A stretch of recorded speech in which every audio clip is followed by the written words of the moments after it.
വേണ്ടി അവതരിപ്പിക്കുന്നു. അബ്രഹാം മുതൽ അബ്രഹാം വരെ.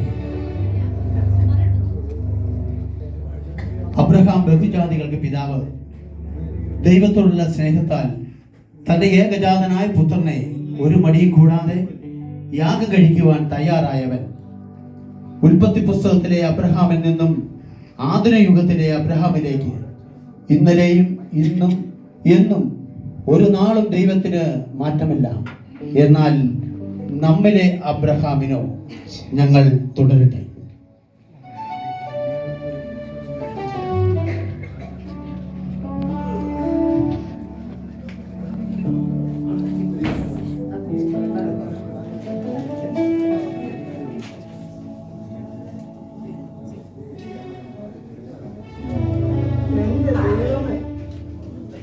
സ്റ്റോക്ക് മാർക്കറ്റിലെ പോക്ക് കണ്ടില്ലേ? താഴേക്ക് താഴേക്ക്. ഇങ്ങനെ പോയാൽ എന്റെ ഇൻകം എല്ലാം കുറയുമല്ലോ. ഇല്ല ദൈവമേ, ഇങ്ങോട്ടുള്ള വരവ് കുറഞ്ഞാൽ അങ്ങോട്ടുള്ള വരവും കുറയുമേ. പിന്നെ എന്നോട് വിരോധം തോന്നിയിട്ടൊരു കാര്യവുമില്ല. അബ്രഹാമേ അബ്രഹാമേ, ഈ സൗണ്ട് ഇവിടെ കേട്ടിട്ടുണ്ടല്ലോ. ആരാ? എല്ലാവരും വിൻഡോ മാറ്റിയിട്ടതാണോ?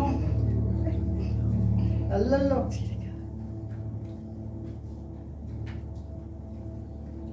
അബ്രഹാമേ അബ്രഹാമേ, നിന്റെ മകനെ നീ സ്നേഹിക്കുന്ന നിന്റെ ഏകജാതനായ ഇസഹാക്കിനെ തന്നെ കൂട്ടിക്കൊണ്ട് മോര്യ ദേശത്ത് ചെന്ന് അവിടെ ഞാൻ നിന്നോട് കൽപ്പിക്കുന്ന ഒരു മലയിൽ അവനെ ഹോമയാഗം കഴിക്കുക. എന്റെ ദൈവമേ, എന്നാ പരിപാടിയാ? ഒന്നേ ഉള്ളൂ, ഒരെണ്ണേ ഉള്ളൂ. അതിനെ യാഗം കഴിക്കണമെന്നോ? ഈ ദൈവത്തിന്റെ ഒരു കാര്യം. ഇനിയിപ്പോ അവനെ യാഗം കഴിച്ചില്ലെങ്കിൽ എന്റെ കമ്പനി, എന്റെ പ്രോജക്റ്റ്, എന്റെ BMW കാറ് ഇതെല്ലാം തിരിച്ചെടുത്താലോ? ഇതുള്ളത് കൊണ്ടാണ് 4 പേർ എന്നെ അറിയുകയും ബഹുമാനിക്കുകയും ചെയ്യുന്നത്. അത് പോയാത്ത കായ് ഓർക്കാനേ വയ്യ. അത് നഷ്ടപ്പെടുത്തുന്നേക്കാളും ഭേദം അവനെ യാഗം കഴിക്കുന്ന. എന്നിട്ടും വലിയ വിശേഷമൊന്നുമില്ല. ഇസ്ഹാക്കേ, ഈ പെണ്ണുകൾ അവരെവിടെ കാണുന്നില്ലല്ലോ. ഇനി സാറാമ്മേ, സാറാമ്മേ.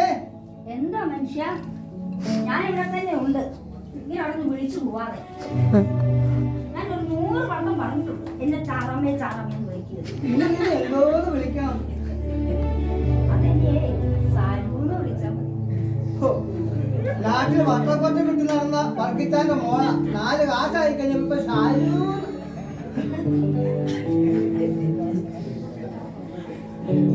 അതല്ലേ എന്നെ ആരോ വിളിച്ചു. നീ മറ്റും ആണോ?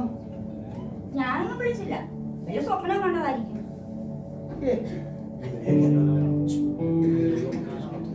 ഇനി ദൈവം ആണോ? ദൈവം അത് നിങ്ങളെ വിളിച്ചത്. അല്ല, നീ രാമകാരി ഒരുങ്ങുന്നത്. അതെ, ഞാൻ ഇന്ന് കുടുംബയോഗത്തിന്റെ പ്രാർത്ഥനയുണ്ട്. ഇന്ന് ഷാജിമോന്റെ വീട്ടിലാ. ഷാജിമോൻ എന്നെ പ്രത്യേകം ക്ഷണിച്ചതാണ്. സ്വന്തം വീട്ടിൽ പ്രാർത്ഥിക്കാത്തവളെ വല്ലോന്റെ വീട്ടിൽ എനിക്ക് പോകുന്നു. നിങ്ങളോ പോകത്തില്ല. ഇന്ന് പോകുന്നവരെങ്കിലും വിടണ്ടേ? നീ ഒന്നുമല്ലേലും ഈ പുതിയ സാരി എങ്കിലും 4 പേരെ ഒന്ന് കാണിക്കാലോ. ഏതായാലും ഞാൻ ഒരുങ്ങട്ടെ. സാറാമേ, എടി സാരു. എന്താ മനുഷ്യ?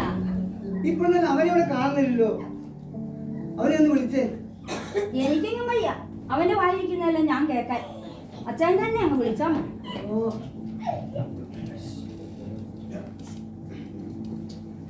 ഹലോ ഹലോ, ആരാ? ഞാനാ. പപ്പായാ.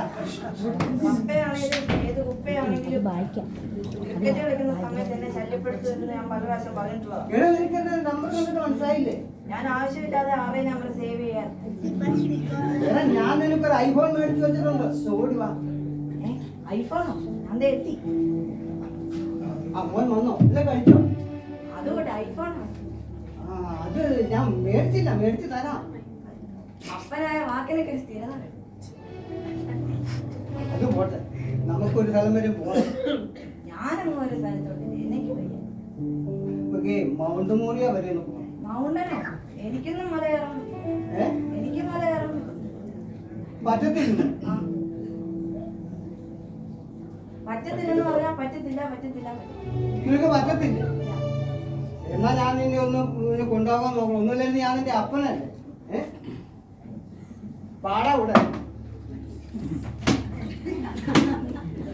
തന്നോട് ഞാൻ പല പ്രാവശ്യം പറഞ്ഞിട്ടുണ്ട് എന്നെ കല്ലിനെ ഞാൻ കാണിച്ചിട്ടുണ്ട്. എന്റെ അമ്മ. എടാ മോനെ, നീ അമ്മന്റെ മേൽ കൈ വെക്കല്ലേ ഇസ്ഹാഖേ. പ്രിയമുള്ളവരെ, ഇതൊരു ഓർമ്മപ്പെടുത്തലാണ്. താളം തെറ്റിയ തലമുറകൾക്കും കുടുംബ ബന്ധങ്ങൾക്കുമുള്ള ഓർമ്മപ്പെടുത്തൽ.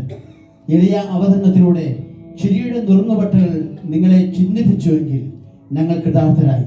തകരുന്ന കുടുംബങ്ങൾക്ക് വേണ്ടി സ്വന്തം കാര്യം മാത്രം നോക്കുന്ന തലമുറകൾക്കായി നമുക്ക് സർവശക്തനായ ദൈവത്തിനോട് പ്രാർത്ഥിക്കാം. ദൈവം നമ്മെ അനുഗ്രഹിക്കട്ടെ. ആമേൻ.